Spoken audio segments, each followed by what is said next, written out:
Oke guys, kita lanjutkan lagi materi di hari ke-1.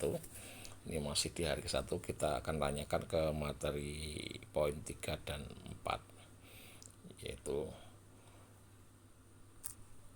tolong jelaskan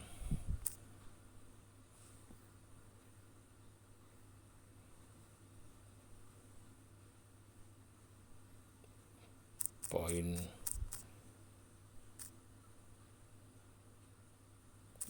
nomor 3.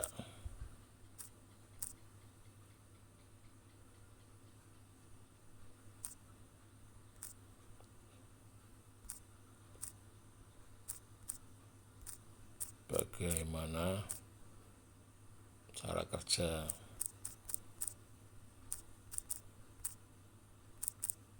ChatGPT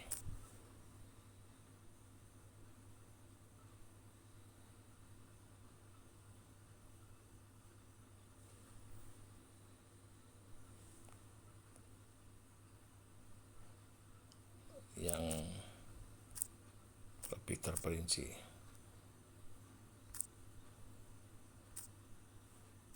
Oke, ini poin 3 kita lihat nih.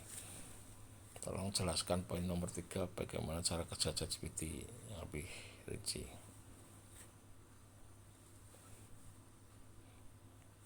Tanya terus ini dia, mikir semakin pusing. Ada 175 miliar data yang dia baca dalam waktu singkat, ya. Dengan apa yang ini hasilnya langsung ini dari poin 3 itu dia jelaskan lebih terperinci lagi. Oke, ya, poin ketiga di hari ke-1 poin 3 itu bagaimana cara kerja ChatGPT. Tentu berikut adalah penjelasan yang lebih rinci tentang cara kerja ChatGPT. Atau pre-train, proses awal dalam pengembangan ChatGPT adalah pre-train. Dalam tahap ini model dibuat menggunakan sejumlah besar teks dan interaktif. Dan contoh ini model belajar mengenali pola bahasa, hubungan antar kata, dan memahami struktur kalimat secara umum. Fokusnya adalah membangun pemahaman umum tentang bahasa. Tokenisasi setelah tahap pelatihan teks dipecah menjadi potongan-potongan kecil yang disebut token. Setiap token mewakili dengan sekecil kalimat seperti satu kata atau satu tanda baca. Tokenisasi menggunakan model untuk memproses teks secara efisien. Jendela konteks ChatGPT menggunakan metode yang dikenal sebagai jendela konteks untuk membatasi jumlah token yang diperhatikan dalam setiap interaksi. Dalam praktiknya, hanya sebagian dari dialog yang digunakan oleh model untuk menghasilkan respon. Hal ini dilakukan untuk memastikan tanggapan yang relevan dan mempertahankan fokus pembicaraan. Mekanisme perhatian arsitektur dalam ChatGPT menggunakan mekanisme perhatian. Mekanisme perhatian membantu model untuk memahami konteks yang diberikan dengan memberikan bobot pada kata-kata yang relevan yang menghasilkan respon. Dengan cara ini model dapat merumuskan tanggapannya sesuai dengan konteks percakapan. Fine tuning setelah tahap pra-pelatihan ChatGPT dilanjutkan dengan tahap fine tuning. Dalam tahap ini model dibor dengan menggunakan data khusus yang disediakan oleh OpenAI, termasuk respon dari pengguna manusia dan skenario spesifik. Melalui fine tuning model diarahkan untuk memberikan respon yang lebih baik seperti dengan ini. Ya ini guys ya.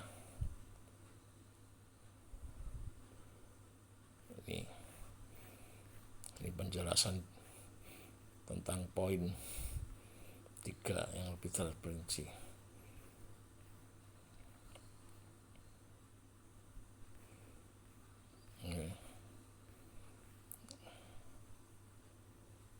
Oke,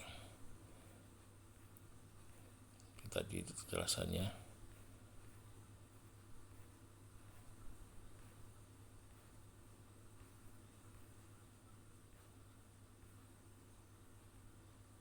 Nah, sekarang kita akan tanyakan poin keempatnya.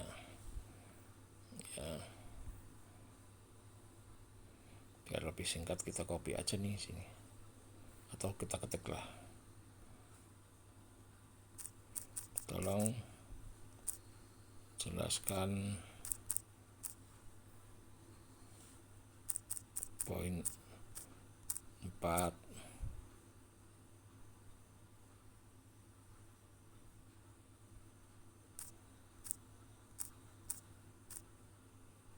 manfaat penggunaan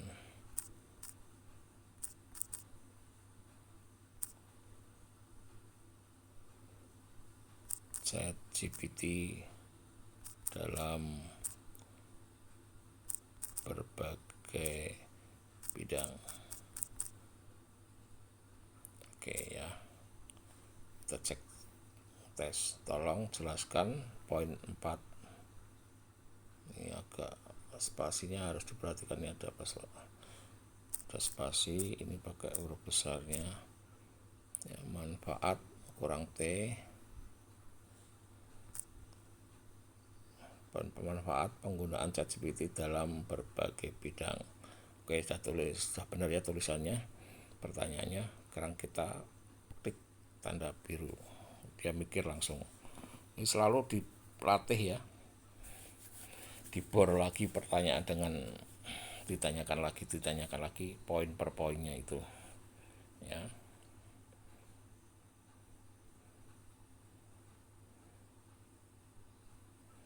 Nih, oke, dia semakin mulai pinter nih. Tadi kan agak lama, nih sekarang sudah cepat nih, karena dia semakin lama semakin pinter apa yang kita mau. Nah, ini jawabannya. Berikut adalah penjelasan tentang manfaat penggunaan ChatGPT dalam berbagai bidang. 1. Layanan pelanggan dalam industri layanan pelanggan. ChatGPT dapat digunakan untuk memberikan dukungan pelanggan yang responsif dan efisien. Model ini dapat memberikan jawaban cepat atas pertanyaan umum dan membantu menangani masalah pelanggan dengan cara yang lebih pribadi. 2. Pendidikan dan pembelajaran ChatGPT dapat digunakan dalam konteks pendidikan untuk menyediakan bantuan pembelajaran interaktif ya. Kemudian dijelas ini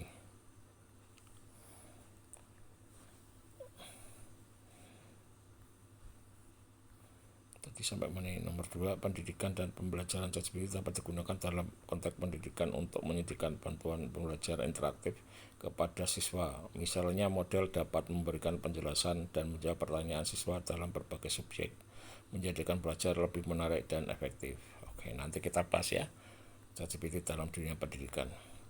Kemudian 3, manfaatnya asisten virtual. ChatGPT bisa menjadi asisten virtual yang canggih dan berguna di berbagai platform, misalnya dalam aplikasi perencanaan.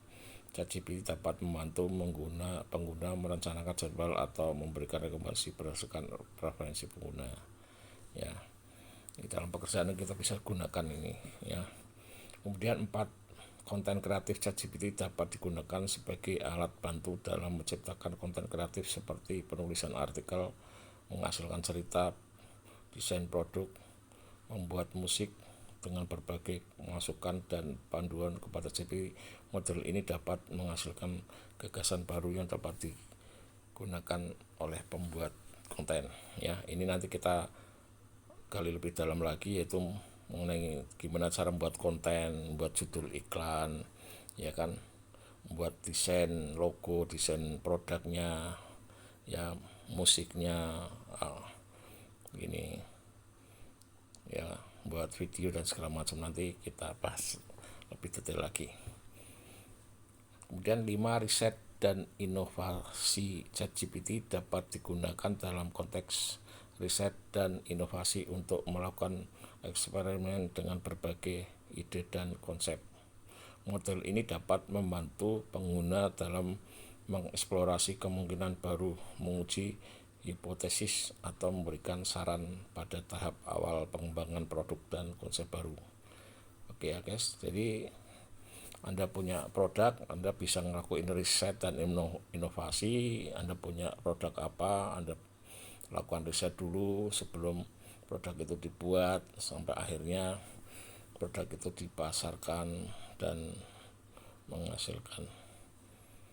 Ini penjelasannya lagi. Manfaat penggunaan ChatGPT dalam berbagai bidang ini mendorong pengembangan teknologi interaktif dan meningkatkan pengalaman penggunaan dalam berbagai aspek kehidupan. Penting untuk diingat bahwa penggunaan ChatGPT perlu digunakan dengan bijak dan memperhatikan etika serta privasi pengguna dalam implementasinya. Oke guys, ya, udah mulai paham ya tentang ChatGPT. Oke, ini materi di hari ke-1, hari pertama udah dijelaskan semua oleh ChatGPT. Kita akhiri, nanti kita lanjutkan di materi hari kedua. Oke, selamat malam.